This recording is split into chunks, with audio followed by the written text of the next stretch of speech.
Your parents bought their first home on a single income. No trust fund, no inheritance, no help, just a job, a modest down payment, and a mortgage that consumed a reasonable slice of a reasonable salary. You have two incomes, a graduate degree, and you still can't afford the neighborhood they bought into at 26. That's not a personal failure. That's a transfer. A massive, multi-generational, largely invisible transfer of economic advantage from every generation born after 1980 to the generation that came before them. And it didn't happen by accident. It happened through decades of specific policy decisions, asset accumulation, and a political system perfectly calibrated to protect the people who already own everything. This video isn't about hating your parents. It's about understanding the architecture of a system that was built during one era by one generation and is now being held in place long past its expiration date at everyone else's expense. Stay with us for the next few minutes, because the numbers are going to make you see your financial life completely differently. Start with the asset gap, because this is where the war is actually fought. Baby boomers, born between 1946 and 1964, currently control approximately 52% of all wealth in the United States. Millennials, the largest living adult generation, control roughly 9%. Let that ratio sit for a moment. One generation, 52%. Now here is the part that makes that number even more striking. Boomers accumulated the majority of that wealth not through superior discipline or harder work, but through timing. They entered the housing market when median home prices were 3 to 4 times the median annual income. Today, that ratio sits between 7 and 13 times, depending on the city. They bought stocks when the S&P 500 was in the hundreds. They collected pensions, actual guaranteed pensions that younger workers will never see. The wealth gap between generations is not primarily a story of behavior. It is a story of the economy they inherited versus the economy they left behind. Here is where it stops being abstract and starts being a policy story. The United States political system is, structurally, an older person's system. Voter turnout among Americans over 60 is consistently 30 to 40% higher than turnout among Americans under 40. Politicians know this. They respond to it accordingly. The result is a decades-long pattern of policy choices that protect existing asset holders at the expense of future earners. Proposition 13 in California, passed in 1978 almost entirely by older homeowners, capped property tax increases on existing homes. The practical effect was that longtime homeowners paid property taxes on valuations from decades ago, while new buyers paid full market rates. It made housing more expensive for buyers, protected the wealth of existing owners, and has been politically untouchable ever since because the people who benefit from it vote in overwhelming numbers. Zoning laws, largely controlled by existing homeowners through local government, have blocked new housing construction in city after city for 50 years. Less supply, higher prices. Existing owners win. Everyone trying to enter the market loses. The mortgage interest deduction, the favorable capital gains tax rate on assets held long-term, the stepped-up basis rule that allows inherited wealth to pass between generations with enormous tax advantages. Every one of these policies flows disproportionately to people who already own assets. Every one of them was passed or protected during an era when boomers were the dominant political force. Every one of them remains in place in 2026. Now here is the mechanism that makes this a compounding problem rather than a static one. When asset prices rise, housing, stocks, real estate, existing owners get wealthier automatically. They don't have to do anything. The asset appreciates while they sleep. The person trying to enter the market faces the opposite dynamic. Every year that home prices rise is another year the down payment target grows faster than their savings rate. Every year the stock market climbs is another year the starting point for a new investor is higher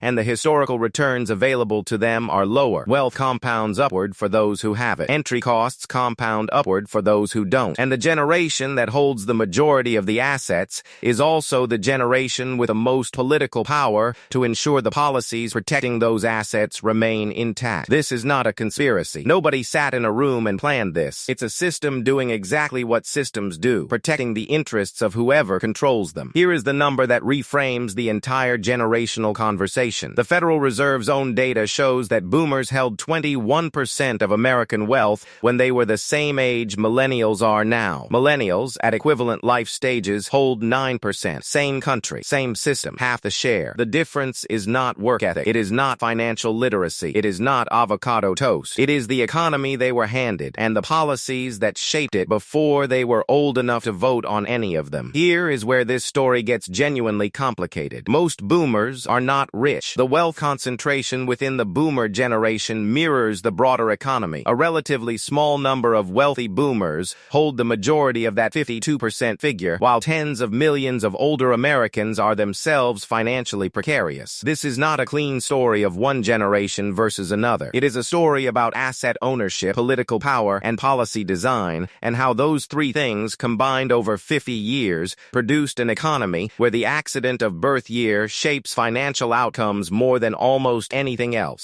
So here is the question that the data leaves open. As boomers age and the largest intergenerational wealth transfer in American history begins, estimated at over $80 trillion over the next 2 decades, who actually receives it? Most of it will flow to the children of wealthy boomers. The millennials and Gen Z workers struggling with housing costs and stagnant wages and student debt, most of them are not in that inheritance line, which means the war doesn't end with a transfer. It just changes shape. If this reframed something you thought you already understood, share it with someone still trying to figure out why their financial life feels harder than their parents said it would be. And if you want to understand the other hidden mechanics shaping your economic reality in 2026, the next video is already waiting.